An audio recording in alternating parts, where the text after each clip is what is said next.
Costa's audiobook presents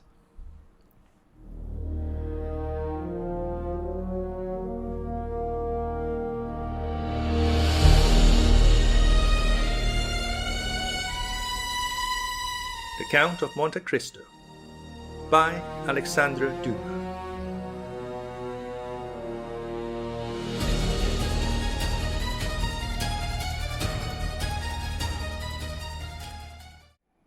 Chapter 64. The Beggar. The evening passed on. Madame de Villefort expressed a desire to return to Paris, which Madame Danglars had not dared to do, notwithstanding the uneasiness she experienced. On his wife's request, M. de Villefort was the first to give the signal of departure. He offered a seat in his landau to Madame Danglars, that she might be under the care of his wife. As for M. Danglars, absorbed in an interesting conversation with M. Cavalcanti, he paid no attention to anything that was passing. While Monte Cristo had begged the smelling bottle of Madame de Villefort, he had noticed the approach of Villefort to Madame Danglars, and he soon guessed all that had passed between them, though the words had been uttered in so low a voice as hardly to be heard by Madame Danglars. Without opposing their arrangements, he allowed Morel, Chateau-Renaud, and Debray to leave on horseback, and the ladies in M. de Villefort's carriage. Danglars, more and more delighted with Major Cavalcanti, had offered him a seat in his carriage. Andrea Cavalcanti found his tilbury waiting at the door. The groom, in every respect a caricature of the English fashion, was standing on tiptoe to hold a large iron-grey horse. Andrea had spoken very little during dinner. He was an intelligent lad, and he feared to utter some absurdity before so many grand people, amongst whom, with dilating eyes, he saw the king's attorney. Then he had been seized upon by Danglars, who, with a rapid glance at the stiff-necked old major and his modest son, and taking into consideration the hospitality of the count, made up his mind that he was in the society of some nabob come to Paris to finish the worldly education of his heir. He contemplated with unspeakable delight the large diamond which shone on the major's little finger, for the major, like a prudent man, in case of any accident happening to his banknotes, had immediately converted them into an available asset. Then, after dinner, on the pretext of business, he questioned the father and son upon their mode of living, and the father and son, previously informed that it was through Danglars the one was to receive his 48,000 francs and the other 50,000 livres annually, were so full of affability that they would have shaken hands even with the banker's servants. So much did their gratitude need an object to expand itself upon. One thing above all the rest heightened the respect, nay, almost the veneration, of Danglars for Cavalcanti.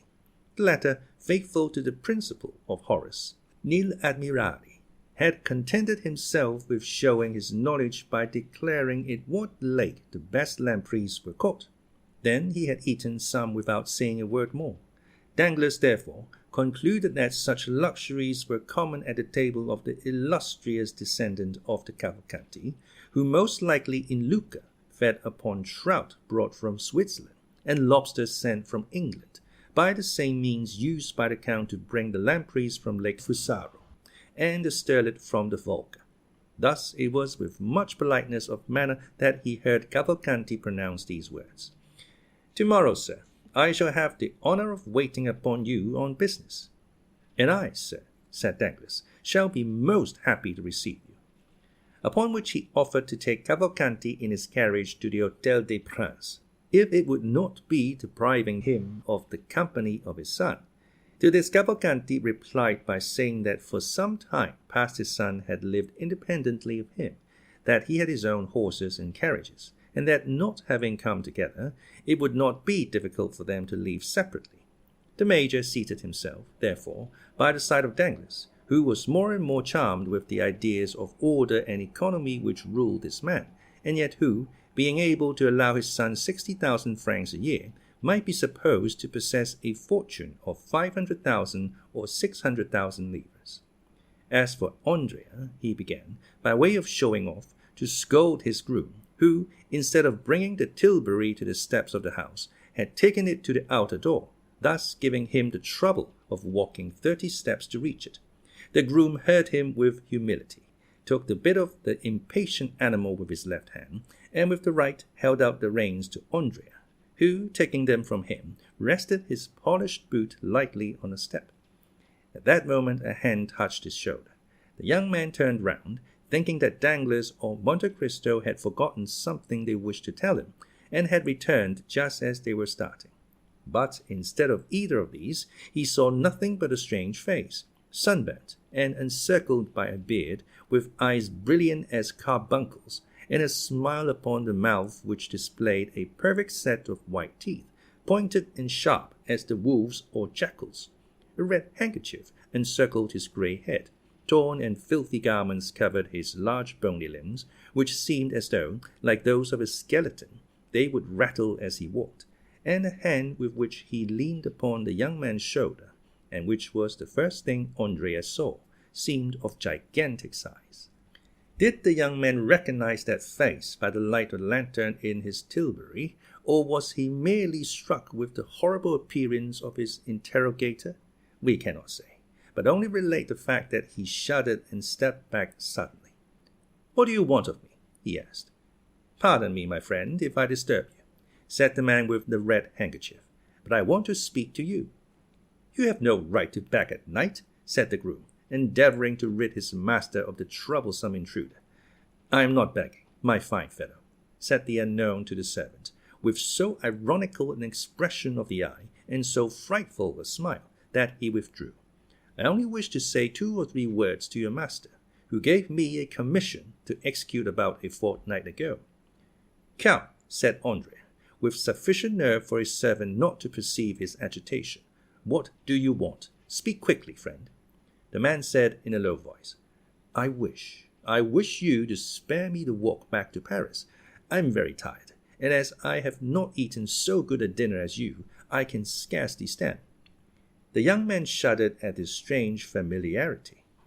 "Tell me," he said, "tell me what you want." "Well, then, I want you to take me up in your fine carriage and carry me back." Andrea turned pale, but said nothing. "Yes," said the man, thrusting his hands into his pockets, and looking impudently at the youth, "I have taken the whim into my head. Do you understand, Master Benedetto?" At this name, no doubt, the young man reflected a little, for he went towards his groom, saying, "This man is right. I did indeed charge him with a commission, the result of which he must tell me. Walk to the barrier. There take a cab, that you may not be too late." The surprised groom retired. "Let me at least reach a shady spot," said Andrea. "Oh, as for that, I'll take you to a splendid place," said the man with the handkerchief, and taking the horse bit, he led the tilbury where it was certainly impossible for anyone to witness the honor that Andrea conferred upon him. "Don't think I want the glory of riding in your fine carriage," said he. "Oh, no, it's only because I am tired, and also because I have a little business to talk over with you." "Come, step in," said the young man. It was a pity this scene had not occurred in daylight, for it was curious to see this rascal throwing himself heavily down on the cushion beside the young and elegant driver of the tilbury. Andrea drove past the last house in the village without saying a word to his companion, who smiled complacently, as though well pleased to find himself travelling in so comfortable a vehicle. Once out of Auteuil, Andrea looked round, in order to assure himself that he could neither be seen nor heard, and then, stopping the horse and crossing his arms before the man, he asked, "Now, tell me why you come to disturb my tranquillity." "Let me ask you why you deceived me." "How have I deceived you?" "How, do you ask?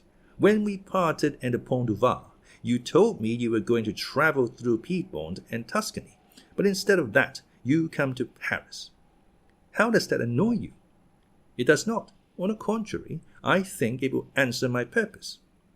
"So," said Andrea, "you are speculating upon me." What fine words he uses!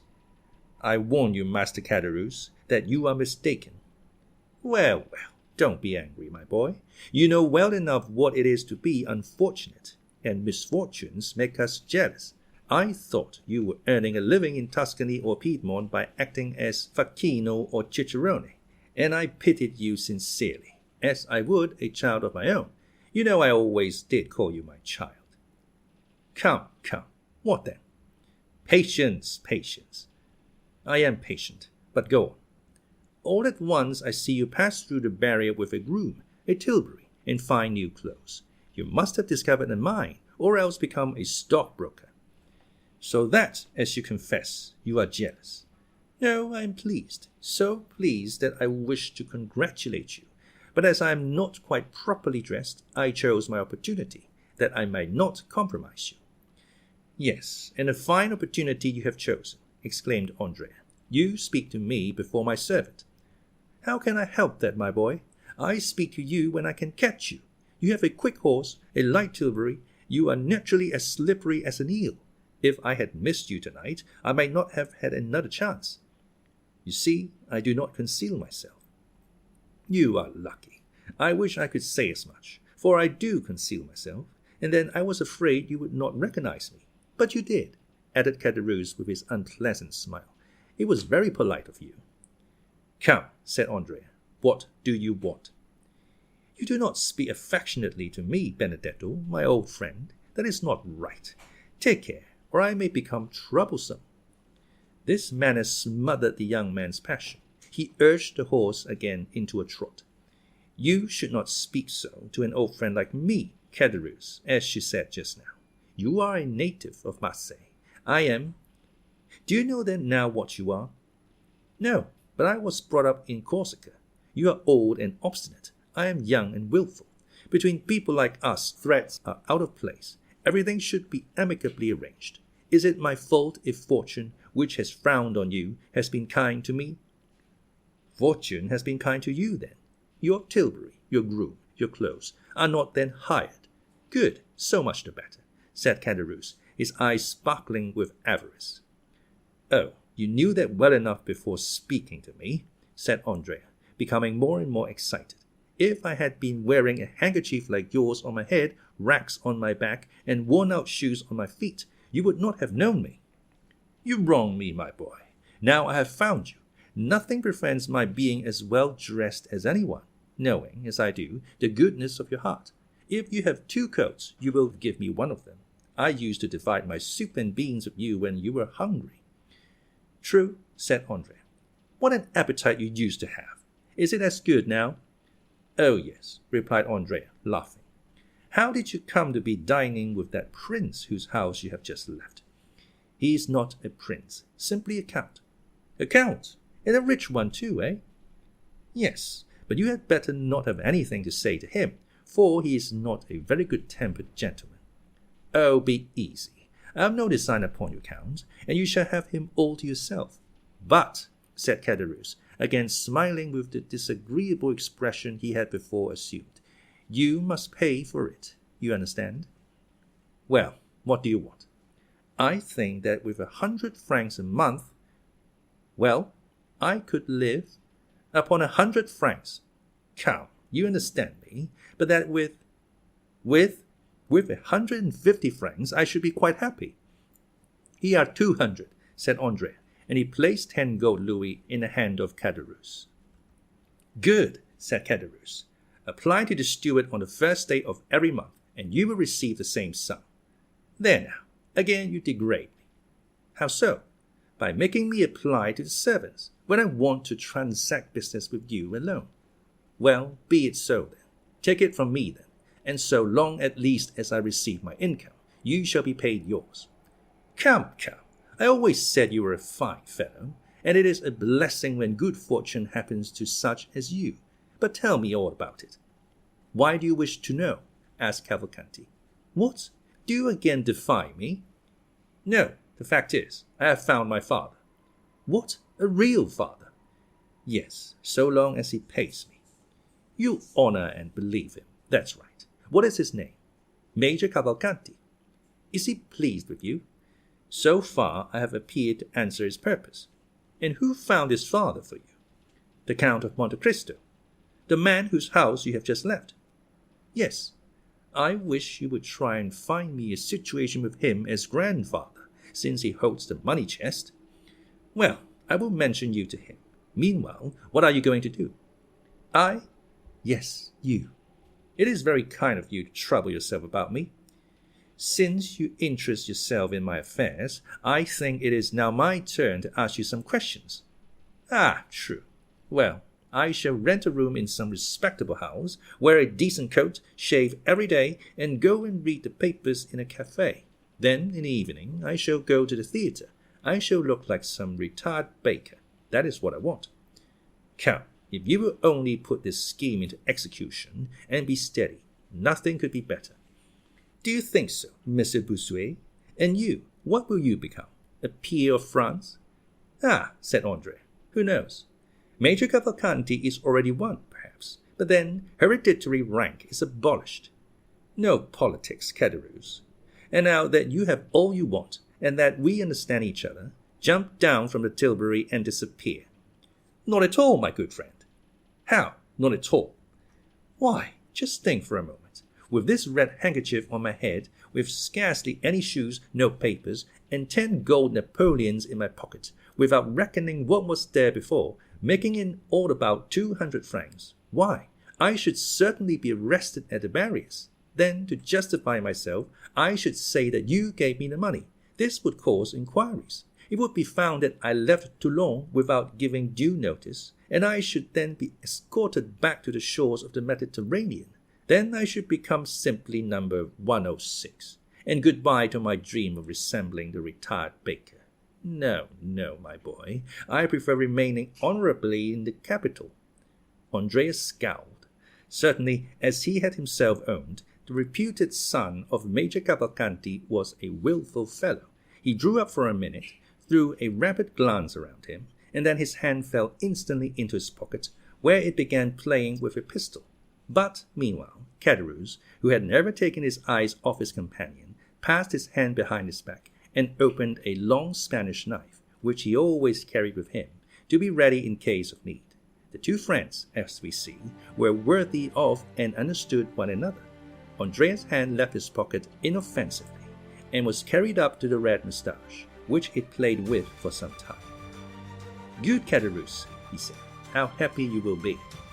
I will do my best, said the innkeeper of the Pont du Gard, shutting up his mouth. Well then, we will go into Paris, but how will you pass through the barrier without exciting suspicion? It seems to me that you are in more danger riding than on foot. Wait, said Caderousse, we shall see. He then took the greatcoat with the large collar, which the groom had left behind in the tilbury, and put it on his back. Then he took off Cavalcanti's hat, which he placed upon his own head, and finally he assumed the careless attitude of a servant whose master drives himself. But tell me, said Andrea, am I to remain bareheaded?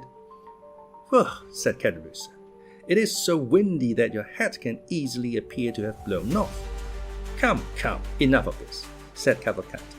What are you waiting for? Said Caderousse. I hope I am not the cause. Hush, said Andrea.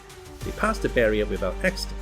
At the first cross street, Andrea stopped his horse, and Caderousse leaped out. Well, said Andrea, my servant's coat and my hat? Ah, said Caderousse, you would not like me to risk taking cold? But what am I to do? You? Oh, you are young while I am beginning to get old. Au revoir, Benedetto. And running into a court, he disappeared. Alas, said Andrea, sighing, one cannot be completely happy in this world.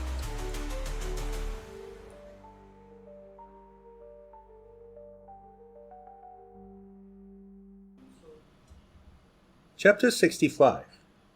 A Conjugal Scene. At the place of Louis XV, the three young people separated. That is to say, Morel went to the boulevards, Château Renaud to the Pont de la Révolution, and Debray to the quay. Most probably, Morel and Château Renaud returned to their domestic hearths, as they say in the gallery of the Chamber in well-turned speeches, and in the theatre of the Rue Richelieu in well-written pieces. But it was not the case with Debray. When he reached the wicket of the Louvre, he turned to the left, galloped across the Carrousel, passed through the Rue Saint-Roch, and, issuing from the Rue de la Michaudière, he arrived at Mr. Danglars' door, just at the same time that Villefort's landau, after having deposited him and his wife at the Faubourg Saint-Honoré, stopped to leave the Baroness at her own house. Debray, with the air of a man familiar with the house, entered first into the court, threw his bridle into the hands of a footman, and returned to the door to receive Madame Danglars, to whom he offered his arm, to conduct her to her apartments. The gate once closed, and Debray and the Baroness alone in the court, he asked, "What was the matter with you, Hermine? And why were you so affected at that story, or rather fable, which the Count related?" "Because I have been in such shocking spirits all the evening, my friend," said the Baroness. "No, Hermine," replied Debray, "you cannot make me believe that. On the contrary, you were in excellent spirits when you arrived at the Count's. Mr. Danglars was disagreeable, certainly, but I know how much you care for his ill humour. Someone has vexed you. I will allow no one to annoy you." "You are deceived, Lucien, I assure you," replied Madame Danglars, "and what I have told you is really the case, added to the ill humour you remarked, but which I did not think it worth while to allude to." It was evident that Madame Danglars was suffering from the nervous irritability which women frequently cannot account for even to themselves, or that, as Debray had guessed, she had experienced some secret agitation that she would not acknowledge to anyone. Being a man who knew that the former of these symptoms was one of the inherent penalties of womanhood, he did not then press his inquiries, but waited for a more appropriate opportunity when he should again interrogate her, or receive an avowal proprio mortuo. At the door of her apartment, the Baroness met Mademoiselle Cornélie, her confidential maid. "What is my daughter doing?" asked Madame Danglars. "She practised all the evening, and then went to bed," replied Mademoiselle Cornélie. "Yet I think I hear her piano." "It is Mademoiselle Louise d'Armilly, who is playing while Mademoiselle Danglars is in bed." "Well," said Madame Danglars, "come and undress me." They entered the bedroom. Debray stretched himself upon a large couch, and Madame Danglars passed into her dressing-room with Mademoiselle Cornélie. "My dear Monsieur Lucien," said Madame Danglars through the door, "you are always complaining that Eugénie will not address a word to you." "Madame," said Lucien, playing with a little dog, who, recognizing him as a friend of the house, expected to be caressed, "I am not the only one who makes similar complaints. I think I heard Morcerf say that he could not extract a word from his betrothed." "True," said Madame Danglars, "yet I think this will all pass off, and that you will one day see her enter your study." "My study?" "At least that of the minister." "Why so?" "To ask for an engagement at the opera. Really, I never saw such an infatuation for music. It is quite ridiculous for a young lady of fashion." Debray smiled. "Well," said he, "let her come, with your consent and that of the Baron, and we will try and give her an engagement, though we are very poor to pay such talent as hers." "Go, Cornélie," said Madame Danglars. "I do not require you any longer." Cornélie obeyed, and the next minute Madame Danglars left her room in a charming loose dress, and came and sat down close to Debray. Then she began thoughtfully to caress the little spaniel. Lucien looked at her for a moment in silence. "Come, Hermine," he said, after a short time, "answer candidly. Something vexes you, is it not so?" "Nothing," answered the Baroness, and yet, as she could scarcely breathe, she rose and went towards a looking-glass. "I am frightful tonight," she said. Debray rose, smiling, and was about to contradict the Baroness upon this latter point, when the door opened suddenly. Mr. Danglars appeared. Debray reseated himself. At the noise of the door, Madame Danglars turned round, and looked upon her husband with an astonishment she took no trouble to conceal. "Good evening, madame," said the banker. "Good evening, Monsieur Debray." Probably the Baroness thought this unexpected visit signified a desire to make up for the sharp words he had uttered during the day. Assuming a dignified air, she turned round to Debray, without answering her husband. "Read me something, Monsieur Debray," she said. Debray, who was slightly disturbed at this visit, recovered himself when he saw the calmness of the Baroness, and took up a book marked by a mother-of-pearl knife inlaid with gold. "Excuse me," said the banker, "but you will tire yourself, Baroness, by such late hours, and Monsieur Debray lives some distance from here." Debray was petrified. not only to hear Danglars speak so calmly and politely, but because it was apparent that beneath outward politeness there really lurked a determined spirit of opposition to anything his wife might wish to do. The Baroness was also surprised, and showed her astonishment by a look which would doubtless have had some effect upon her husband if he had not been intently occupied with the paper, where he was looking to see the closing stock quotations. The result was that the proud look entirely failed of its purpose.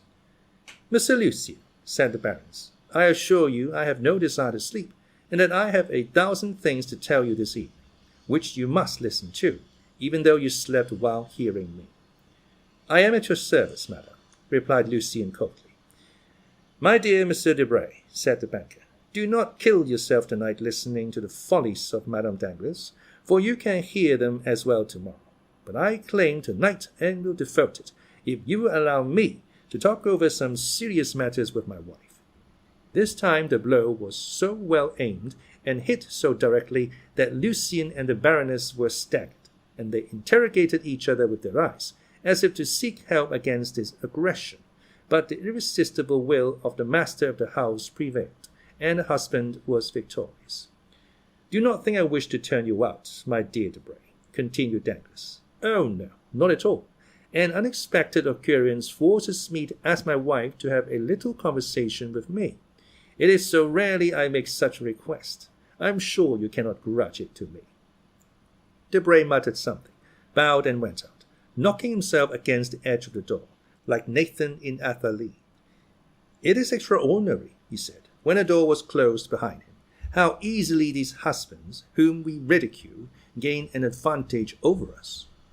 Lucien having left, Danglars took his place on the sofa, closed the open book, and placing himself in a dreadfully dictatorial attitude, he began playing with the dog. But the animal, not liking him as well as Debray, and attempting to bite him, Danglars seized him by the skin of his neck and threw him upon a couch on the other side of the room. The animal uttered a cry during the transit, but, arrived at its destination, it crouched behind the cushions, and stupefied at such unusual treatment, remained silent and motionless. "Do you know, sir," asked the Baroness, "that you are improving?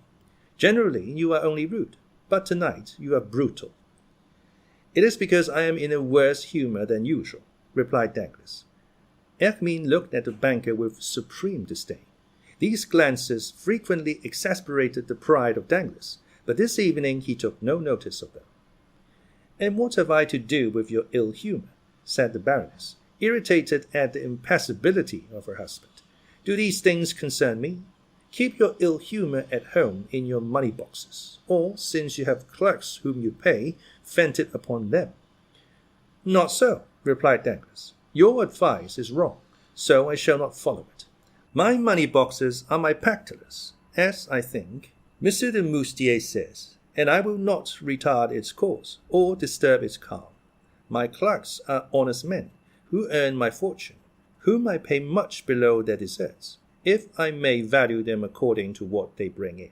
Therefore I shall not get into a passion with them. Those with whom I will be in a passion are those who eat my dinners, mount my horses, and exhaust my fortune." "And pray who are the persons who exhaust your fortune? Explain yourself more clearly, I beg, sir." "Oh, make yourself easy. I am not speaking riddles, and you will soon know what I mean. The people who exhaust my fortune are those who draw out 700,000 francs in the course of an hour." "I do not understand you, sir," said the Baroness, trying to disguise the agitation of her voice and the flush of her face. "You understand me perfectly. On the contrary," said Danglars. "But if you will persist, I will tell you that I have just lost 700,000 francs upon the Spanish loan." "And pray," asked the Baroness, "am I responsible for this loss?" "Why not? Is it my fault you have lost 700,000 francs?" "Certainly it is not mine." "Once for all, sir," replied the Baroness sharply, "I tell you I will not hear cash named. It is a style of language I never heard in the house of my parents or in that of my first husband." "Oh, I can well believe that, for neither of them was worth a penny." "The better reason for my not being conversant with the slang of the bank," which is here dinning in my ears from morning to night, that noise of jingling crowns, which are constantly being counted and recounted, is odious to me. I only know one thing I dislike more, which is the sound of your voice." "Really?" said Danglars. "Well, this surprises me, for I thought you took the liveliest interest in all my affairs." "I? What could put such an idea into your head?" "Yourself." "Ah, what next?" "Most assuredly." "I should like to know upon what occasion." "Oh, mon Dieu, that is very easily done. Last February you were the first who told me of the Haitian funds. You had dreamed that a ship had entered the harbor at Le Havre, that this ship brought news that a payment we had looked upon as lost was going to be made. I know how clear-sighted your dreams are. I therefore purchased immediately as many shares as I could of the Haitian debt, and I gained 400,000 francs by it, of which 100,000 had been honestly paid to you. You spent it as you pleased. That was your business. In March, there was a question about a grant to a railway. 3 companies presented themselves, each offering equal securities. You told me that your instinct, and although you pretend to know nothing about speculations, I think, on the contrary, that your comprehension is very clear upon certain affairs. Well, you told me that your instinct led you to believe the grant would be given to the company called the Southern. I bought 2/3 of the shares of that company. As you had foreseen, the shares trebled in value, and I picked up 1,000,000, from which 250,000 francs were paid to you for pin money. How have you spent this 250,000 francs? It is no business of mine." "When are you coming to the point?" cried the Baroness, shivering with anger and impatience. "Patience, madame, I am coming to it." "That's fortunate." "In April you were to dine at the minister's. You heard a private conversation respecting Spanish affairs on the expulsion of Don Carlos. I bought some Spanish shares. The expulsion took place, and I pocketed 600,000 francs the day Charles V repassed the Bidassoa. Of these 600,000 francs you took 50,000 crowns. They were yours. You disposed of them according to your fancy, and I asked no questions. But it is not the less true that you have this year received 500,000 livres. "Well, sir, and what then?" "Ah, yes, it was just after this that you spoiled everything." "Really, your manner of speaking." "It expresses my meaning, and that is all I want. Well, 3 days after that you talked politics with Monsieur Debray, and you fancied from his words that Don Carlos had returned to Spain. Well, I sold my shares. The news got out, and I no longer sold. I gave them away. Next day I find the news was false. And by this false report I have lost 700,000 francs. Well, since I gave you 1/4 of my gains, I think you owe me 1/4 of my losses. The 1/4 of 700,000 francs is 175,000 francs. What you say is absurd, and I cannot see why Monsieur Debray's name is mixed up in this affair. Because if you do not possess the 175,000 francs I reclaim, you must have lent them to your friends, and Monsieur Debray is one of your friends." "For shame!" exclaimed the Baroness. "Oh, let us have no gestures, no screams, no modern drama, or you will oblige me to tell you that I see Debray leave here, pocketing the whole of the 500,000 livres you have handed over to him this year, while he smiles to himself, saying that he has found what the most skillful players have never discovered, that is, a roulette where he wins without playing, and is no loser when he loses." The Baroness became enraged. "Wretch!" she cried, "will you dare to tell me you did not know what you now reproach me with?" "I do not say that I did know it, and I do not say that I did not know it. I merely tell you to look into my conduct during the last 4 years that we have ceased to be husband and wife, and see whether it has not always been consistent. Some time after our rupture, you wished to study music, under the celebrated baritone who made such a successful appearance at the Théâtre Italien. At the same time, I felt inclined to learn dancing of the danseurs who acquired such a reputation in London. This cost me, on your account and mine, 100,000 francs. I said nothing, for we must have peace in the house, and 100,000 francs for a lady and gentleman to be properly instructed in music and dancing are not too much. Well, you soon become tired of singing, and you take a fancy to study diplomacy with the minister's secretary. You understand, it signifies nothing to me so long as you pay for your lessons out of your own cash box. But today I find you are drawing on mine, and that your apprenticeship may cost me 700,000 francs per month. Stop there, madame, for this cannot last. Either the diplomatist must give his lessons gratis, and I will tolerate him, or he must never set foot again in my house. Do you understand, madame? Oh, this is too much, cried Eugénie, choking. You are worse than despicable. But, continued Danglars, I find you did not even pause there. Insults. You are right. Let us leave these facts alone, and reason coolly. I have never interfered in your affairs excepting for your good. Treat me in the same way. You say you have nothing to do with my cash box. Be it so. Do as you like with your own, but do not fill or empty mine. Besides, how do I know that this was not a political trick, that the minister, enraged at seeing me in the opposition and jealous of the popular sympathy I excite, has not concerted with M. Debray to ruin me? A probable thing. Why not? Who ever heard of such an occurrence as this? A false telegraphic dispatch. It is almost impossible for wrong signals to be made as they were in the last 2 telegrams. It was done on purpose for me. I am sure of it. Sir, said the Baroness humbly, are you not aware that the man employed there was dismissed, that they talked of going to law with him, that orders were issued to arrest him, and that this order would have been put into execution if he had not escaped by flight, which proves that he was either mad or guilty. It was a mistake. Yes, which made fools laugh, which caused the minister to have a sleepless night, which has caused the minister's secretaries to blacken several sheets of paper, but which has cost me 700,000 francs.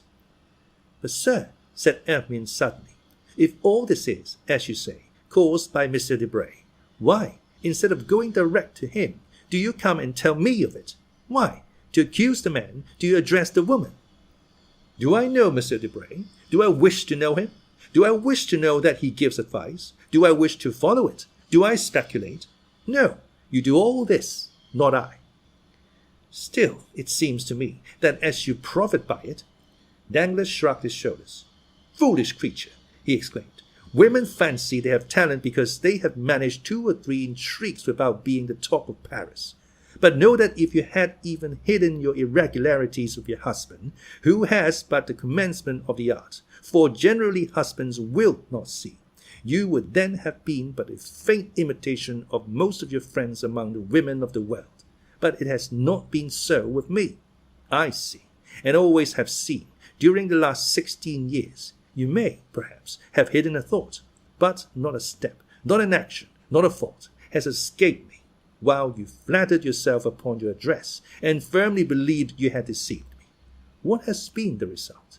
That, thanks to my pretended ignorance, there is none of your friends, from M. de Villefort to M. Debray, who has not trembled before me. There is not one who has not treated me as the master of the house, the only title I desire with respect to you.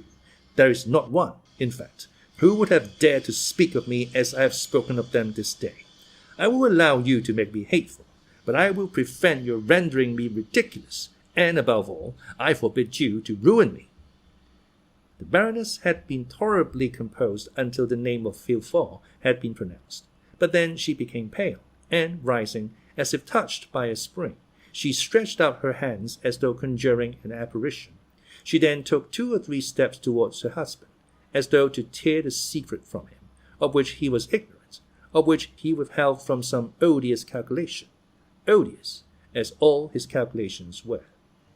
Mr. de Villefort, what do you mean?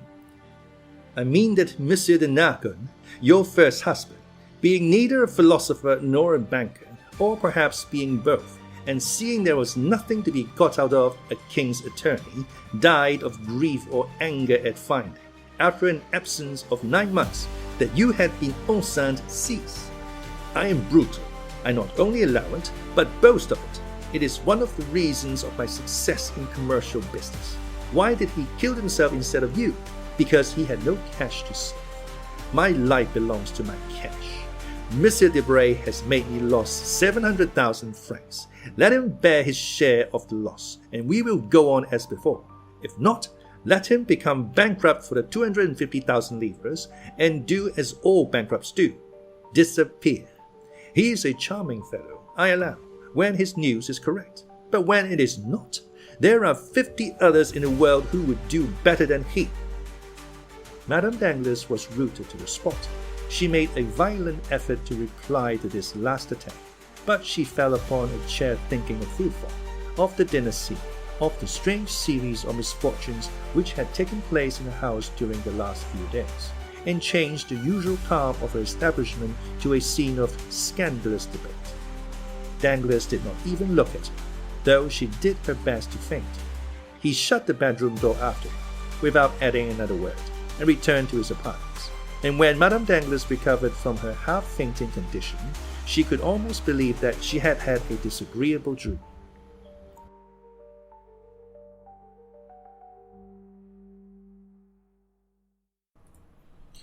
Chapter 66. Matrimonial Projects. The day following the scene, at the hour Debray usually chose to pay a visit to Madame Danglars on his way to his office, his coupé did not appear. At this time, that is, about 12:30, Madame Danglars ordered her carriage and went out. Danglars, hidden behind a curtain, watched the departure he had been waiting for.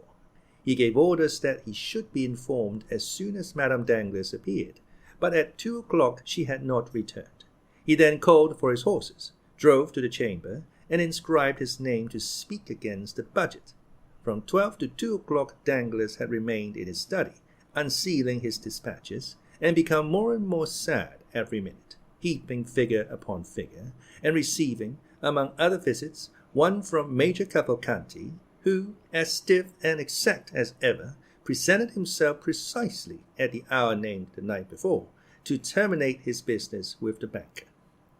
On leaving the chamber, Danglars, who had shown violent marks of agitation during the sitting, and been more bitter than ever against the ministry, re-entered his carriage, and told the coachman to drive to the Avenue de Champs-Élysées, number 30. Monte Cristo was at home, only he was engaged with someone and begged Danglars to wait for a moment in the drawing-room. While the banker was waiting in the anteroom, the door opened, and a man dressed as an abbé, and doubtless more familiar with the house than he was, came in and instead of waiting, merely bowed, passed on to the farther apartments, and disappeared. A minute after, the door by which the priest had entered reopened, and Monte Cristo appeared. "Pardon me," said he, "my dear Baron, but one of my friends, the Abbé Busoni, whom you perhaps saw pass by, has just arrived in Paris. Not having seen him for a long time, I could not make up my mind to leave him sooner. So I hope this will be sufficient reason for my having made you wait." "Nay," said Danglars, "it is my fault. I have chosen my visit at a wrong time, and will retire." "Not at all. On the contrary, be seated. But what is the matter with you? You look careworn. Really, you alarm me. Melancholy in a capitalist, like the appearance of a comet, presages some misfortune to the world." "I have been in ill luck for several days," said Danglars, "and I have heard nothing but bad news." "Ah, indeed," said Monte Cristo. "Have you had another fall at the Bourse?" "No, I am safe for a few days at least. I am only annoyed about a bankrupt of Trieste." "Really? Does it happen to be Jacopo Manfredi?" "Exactly so. Imagine a man who has transacted business with me for I don't know how long, to the amount of 800,000 or 900,000 francs during the year. Never a mistake or delay, a fellow who paid like a prince. Well, I was $1 million in advance with him, and now my fine Jacopo Manfredi suspends payment." "Really?" "It is an unheard-of fatality. I draw upon him for 600,000 francs, my bills are returned unpaid, and, more than that, I hold bills of exchange signed by him to the value of 400,000 francs, payable at its correspondence in Paris at the end of this month. Today is the 30th. I present them, but my correspondent has disappeared. This, with my Spanish affairs, made a pretty end to the month. Then you really lost by that affair in Spain? Yes, only 700,000 francs out of my cash box. Nothing more. Why? How could you make such a mistake? Such an old stager. Oh, it is all my wife's fault. She dreamed Don Carlos had returned to Spain. She believes in dreams. It is magnetism, she says. And when she dreams a thing, it is sure to happen, she assures me.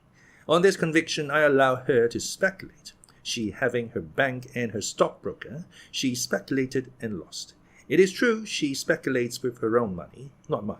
Nevertheless, you can understand that when 700,000 francs leave the wife's pocket, the husband always finds it out.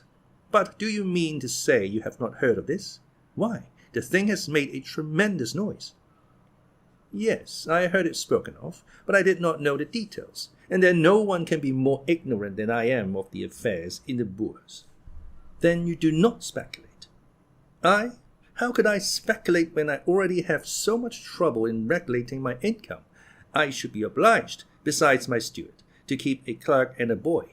But touching these Spanish affairs, I think that the Baroness did not dream the whole of the Don Carlos matter. The papers said something about it, did they not? Then you believe the papers. I? Not the least in the world. Only I fancied that the honest messager was an exception to the rule, and that it only announced telegraphic dispatches. Well, that's what puzzles me, replied Danglars. The news of the return of Don Carlos was brought by telegraph. So that, said Monte Cristo, you have lost nearly 1,700,000 francs this month. Not nearly, indeed. That is exactly my loss. Diable, said Monte Cristo compassionately. It is a hard blow for a third-rate fortune. Third-rate, said Danglars, rather humble. What do you mean by that? Certainly, continued Monte Cristo, I make 3 assortments in fortune, first-rate, second-rate, and third-rate fortunes. I call those first-rate which are composed of treasures one possesses under one hand, such as mines, lands, and funded property, in such states as France, Austria, and England, provided these treasures and property form a total of about 100 millions. I call those second-rate fortunes that are gained by manufacturing enterprises, joint stock companies, viceroyalties, and principalities, not drawing more than 1,500,000 francs, the whole forming a capital of about 50 millions. Finally, I call those third-rate fortunes, which are composed of a fluctuating capital dependent upon the will of others or upon chances which a bankruptcy involves or a false telegram shakes, such as banks, speculations of the day, in fact, all operations under the influence of greater or less mischances, the whole bringing in a real or fictitious capital of about 15 millions. I think this is about your position, is it not? Confound it, yes, replied Danglars.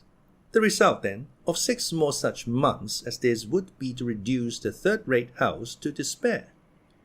Oh, said Danglars, becoming very pale, how you are running on.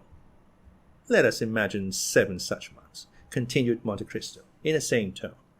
Tell me, have you ever thought that 7 times 1,700,000 francs make nearly 12 millions? No, you have not. Well, you are right, for if you indulged in such reflections, you would never risk your principle, which is to the speculator what the skin is to civilized man. We have our clothes, some more splendid than others. This is our credit. But when a man dies, he has only his skin.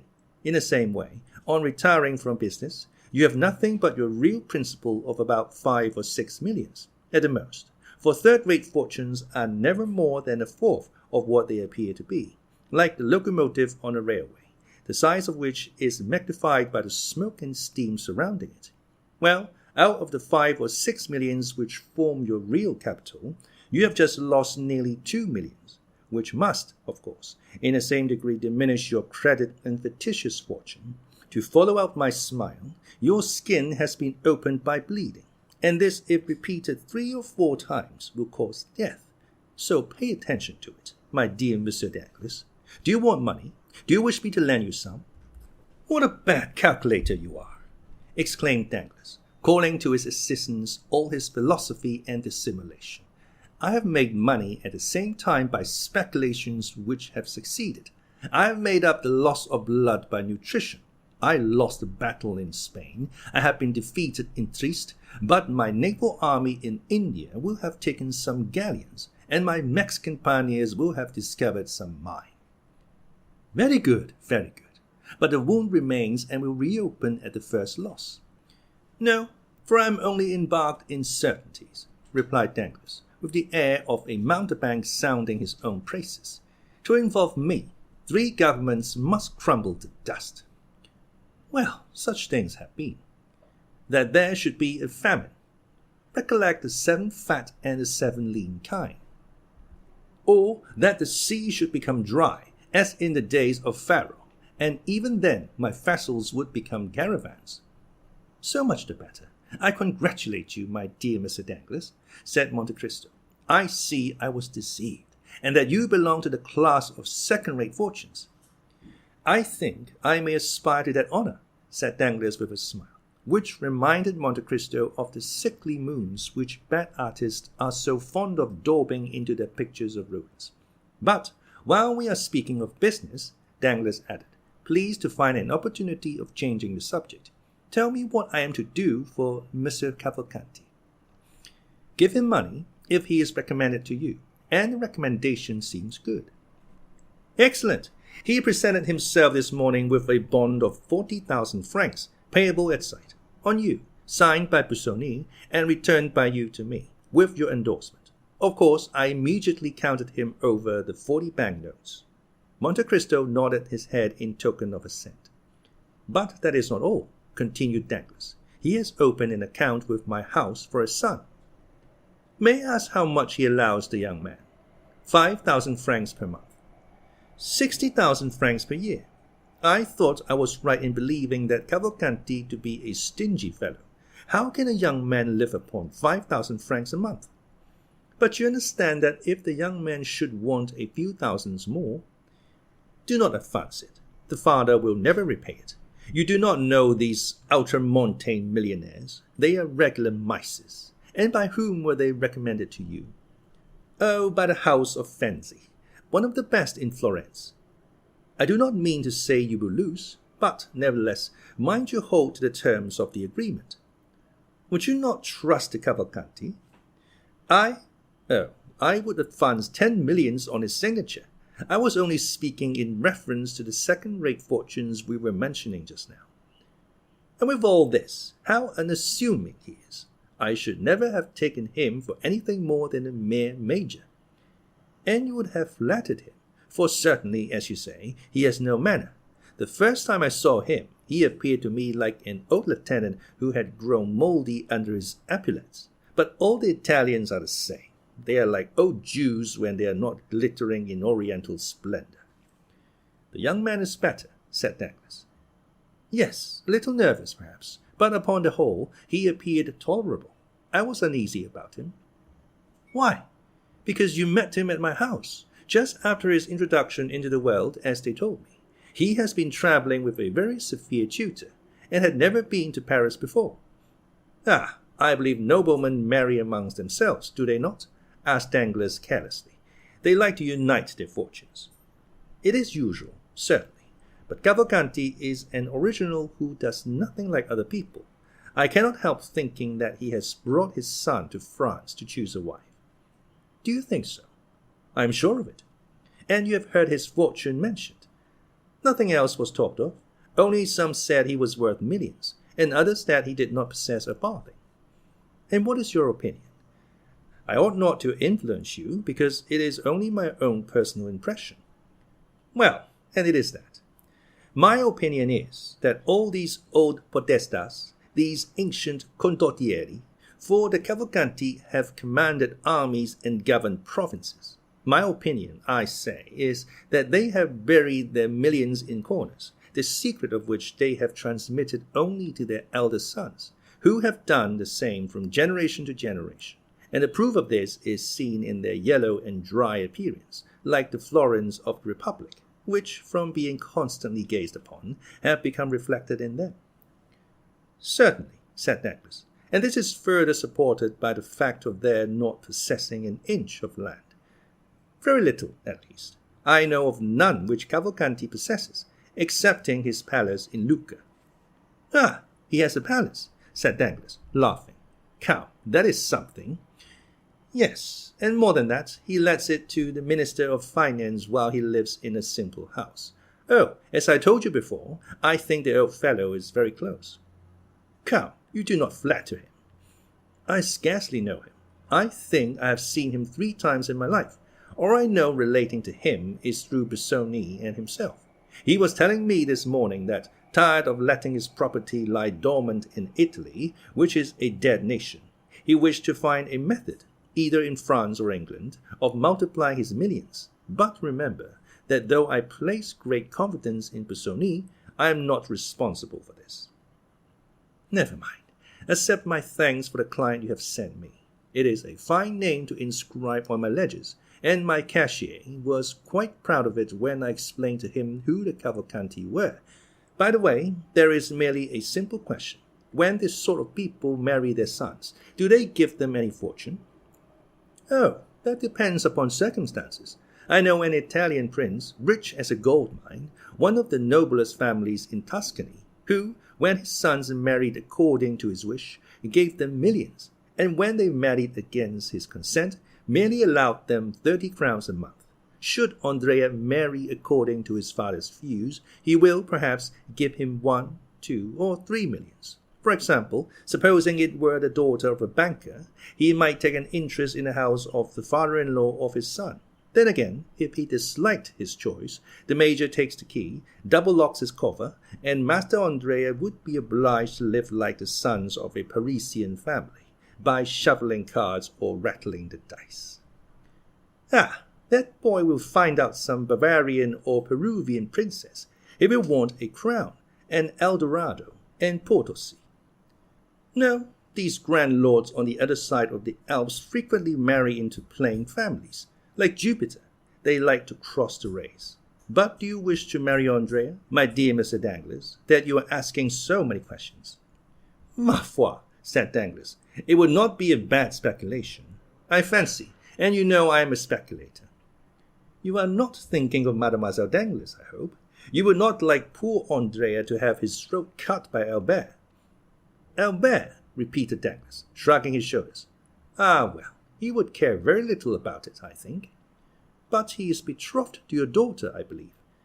Well, Monsieur de Morcerf and I have talked about his marriage, but Madame de Morcerf and Albert— You do not mean to say that it would not be a good match? Indeed, I imagine that Mademoiselle Danglars is as good as Monsieur de Morcerf.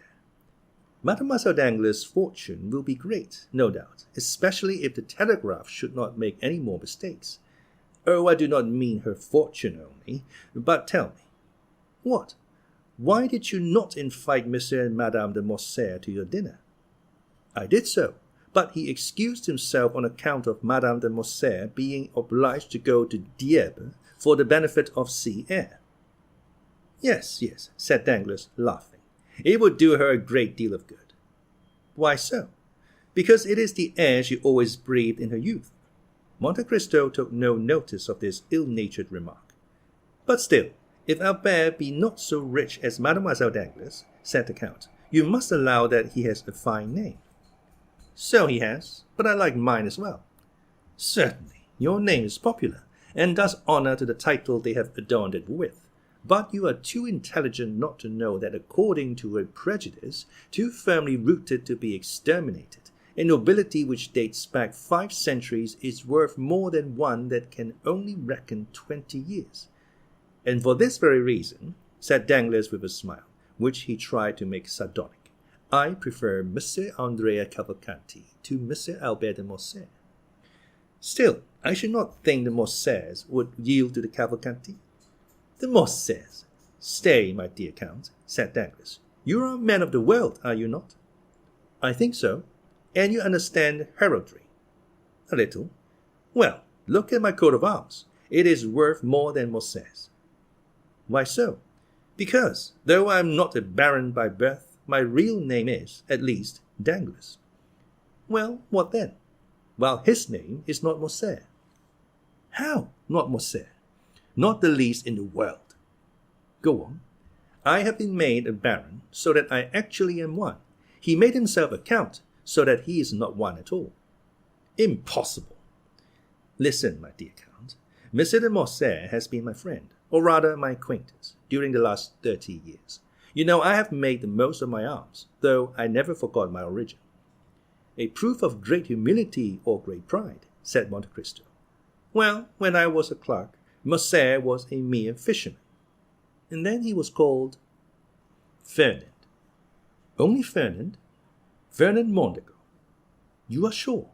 Pardieu, I have bought enough fish of him to know his name.